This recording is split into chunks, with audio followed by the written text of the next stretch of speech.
नाज़रीन इकराम, ये वीडियो बहुत अहम और मालूमाती है। इस वीडियो में हम जानने की कोशिश करेंगे कि हिंदू किस नबी की उम्मत है। क्या हिंदुस्तान की सरजमीन पर कोई नबी उतरा? क्या हिंदू मज़हब इस्लाम से पुराना है? हिंदुस्तान की सरजमीन पर किस नबी को भेजा गया? हिंदू किस नबी की उम्मत है? नाज़रीन इकराम, ये वो सवालात हैं जो कि हिंदुओं का हर पंडित, मजहबी पेशवा और तारीखदान छुपाते हैं। कुरान करीम की सूरत रेत में अल्लाह ताला फरमाते हैं कि हमने हर कौम में नबी और डर सुनाने वाला भेजा। नाज़रीन इकराम, आप देख रहे हैं मेरा यूट्यूब चैनल स्टोरी टेलर और मैं हूं नईम मुगल। वीडियो में आगे बढ़ने से पहले आपसे गुजारिश है कि अगर आपने अभी तक मेरे इस यूट्यूब चैनल को सब्सक्राइब नहीं किया तो इसे सब्सक्राइब कर लें और बेल आइकन को प्रेस कर लें ताकि आपको मेरी हर नई आने वाली वीडियो का नोटिफिकेशन बर वक्त मिल सके। नाज़रीन इकराम, हिंदुओं का मानना है कि इनका हिंदू मज़हब इस्लाम से भी हज़ारों साल पुराना है और ये कि हिंदुस्तान की सरजमीन पर कोई भी नबी नहीं भेजा गया। और इसी तरह इनका कहना है कि नाउज़ बिल्लाह कुरान मजीद की तरह इनके भगवान की तरफ से भी भेजी गई किताबें और विदास मौजूद हैं जिसमें किसी भी पैगंबर का कोई जिक्र नहीं है। जबकि सूरह अंबिया आयत 107 में अल्लाह सुब्हाना तआला फरमाते हैं कि हमने आपको तमाम जहानों यानी क़यामत तक के लिए रहमत और हदायत बनाकर भेजा, जिसका मतलब है कि हिंदुस्तान की सरजमीन भी शामिल है। नाज़रीन इकराम, इनका मानना है कि इनकी तरफ कोई नबी नहीं भेजा गया, जबकि इनकी अपनी ही किताबों में रसूल करीम सल्लल्लाहु अलैहि वसल्लम का जिक्र है। इसके अलावा हज़रत ईसा अलैहिस्सलाम का भी जिक्र है और हज़रत नूह अलैहिस्सलाम और तूफ़ान नूह का जिक्र भी मिलता है। जी हाँ नाज़रीन इकराम, इनकी अपनी ही किताबों में हज़रत ईसा अलैहिस्सलाम की वापसी का जिक्र और एक अल्लाह की इबादत का कहा गया। अगर वाकई ये सब इस कौम की तरफ हदायत के लिए आने वाले किसी नबी की तालीमात हैं तो वो नबी कौन है जिसकी हिंदू उम्मत है? आइए इन सवालात के जवाब जानने की कोशिश करते हैं, वो सवालात जिसको हिंदू पंडित और उनके मजहबी पेशवा छुपाने की कोशिश करते हैं।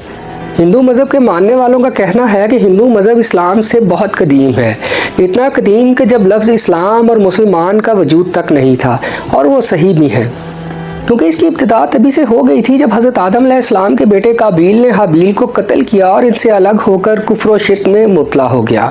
इसके अलावा हज़रत इब्राहीम अलैहिस्सलाम की कौम भी बुत परस्त थी और हज़रत मूसा अलैहिस्सलाम की कौम ने भी कुछ वक्त के लिए सोने का बछड़ा बनाकर उसकी पूजा करनी शुरू कर दी थी।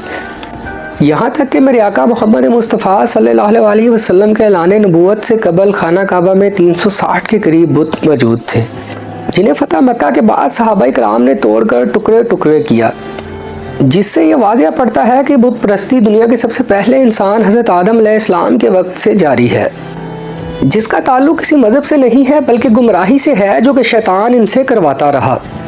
हिंदुओं का मानना है कि इस्लाम की शुरुआत तकरीबन 1400 साल पहले हुई, जबकि हिंदू मज़हब दुनिया में शुरुआती मज़हब है, इसीलिए हिंदुस्तान की सरजमीन से इस्लाम का कोई ताल्लुक नहीं। मगर ये नासमझ कम अकल ये नहीं जानते कि दुनिया का पहला पैगंबर ही हिंदुस्तान की सरजमीन पर उतारा गया। जी हाँ नाज़रीन इकराम, हज़रत आदम अलैहिस्सलाम जिन्हें श्रीलंका की सरजमीन पर अल्लाह सुब्हाना तआला ने उतारा, जहाँ आज भी इनके कदम मुबारक का निशान मौजूद है, यानी कि इस रुए ज़मीन पर सबसे पहला कदम ही एक पैगंबर ने रखा। इस्लाम की इब्तिदा अरब से नहीं हिंदुस्तान से हुई और लफ्ज़ मुसलमान का मतलब है अपनी ख्वाहिशात को रब के हवाले करना और उसके मानने वाला इंसान। और लफ्ज़ आदम भी संस्कृत ज़ुबान का लफ्ज़ है जो कि हिंदुस्तान की सरजमीन की ज़ुबान है, ना कि अरब की, जिसका संस्कृत में मतलब है फर्स्ट, पहला यानी ओरिजिनल। इसी तरह आदमी का मतलब है आदम की औलाद, जिन्हें संस्कृत में सवुहा बन्नो कहकर पुकारा गया। अगर हिंदू किसी तरह से इनके वजूद का इनकार करने की कोशिश करें तो ऐसा नामुमकिन है, क्योंकि इनकी मुक़द्दस किताब ऋग्वेद और रिवेश पुराना में आदम अलैहिस्सलाम की तख्लीक, फरिश्तों का इन्हें सजदा करना, आदम अलैहिस्सलाम से हवा की तख्लीक, शैतान का इन दोनों को बहका कर जन्नत से निकलवाना और फिर ज़मीन पर उतारने का जिक्र वाज़िह तौर पर मौजूद है। परवेश पुराना चैप्टर 42/7 में ये तमाम वाक़यात मौजूद हैं, ऐसे ही जैसे हमारी आखिरी किताब कुरान मजीद की सूरह बकरा और इंजील मुक़द्दस में। परवेश पुराना में लिखा है कि खुदा ने आदम अलैहिस्सलाम के जिस्म को 2 हिस्सों में तकसीम किया, एक सबवा मनो यानी आदम अलैहिस्सलाम और दूसरे को शुत्रु पाका बनाया, जिन्हें हम मुसलमान हज़रत बीबी हवा अलैहिस्सलाम के नाम से जानते हैं। इन तीनों किताबों में इन वाक़यात की मौजूदगी ये ज़ाहिर करती है कि खुदावंद की ज़ात वाहदहु ला शरीक है। और इसी तरह श्रीलंका की सरजमीन को हिंदुस्तान की सरजमीन से जोड़ने के लिए हज़ारों साल कदीम पुल आज भी पानी के अंदर मौजूद है। तो आइए नाज़रीन, हम मज़ीद जानने की कोशिश करते हैं कि हमें हिंदुस्तान की सरजमीन पर भेजे गए पैगंबर के बारे में मज़ीद क्या क्या शवाहिद मिलते हैं। नाज़रीन इकराम, सबसे पहले हिंदू नाम का कोई मज़हब तारीख़ के अंदर मौजूद ही नहीं है, ना हिंदुओं की किसी किताब में, ना आसमानी किताबों में। بلکہ ترے سندھ کے کنارے آباد سندھو ندی کے کنارے رہنے والے لوگ اپنے علاقے کی نسبت سے نام کو بگاڑ کر ہندو کہلائے جانے لگے، جبکہ اصل میں ان کا مذہب سنسکرت کے اندر ہندو نام سے نہیں بلکہ سنائن دھرم کے نام سے تاریخ میں موجود ہے، جس کا عربی میں مطلب مذہب میں قائم رہنے والا ہے۔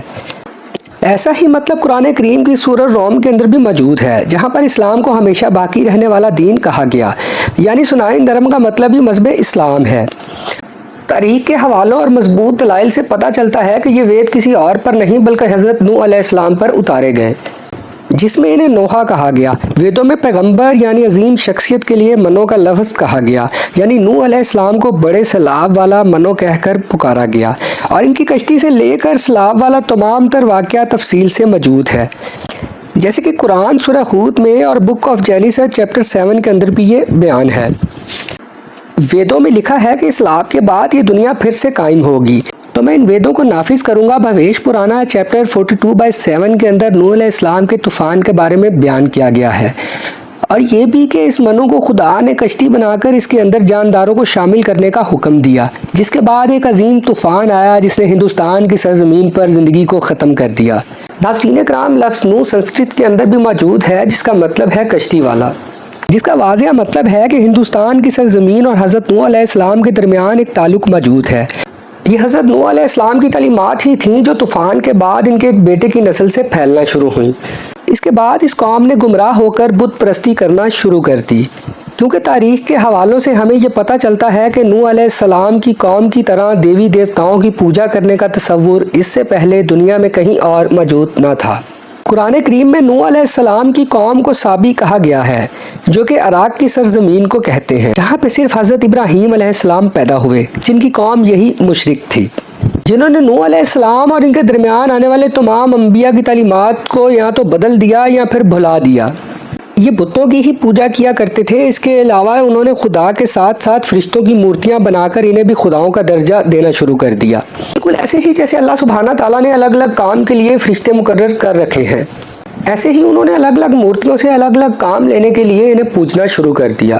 یہ لوگ ستاروں اور آگ کے بھی پجاری تھے، اسی لیے ہندو قوم آج تک ستاروں کے علم پر یقین رکھتی ہے۔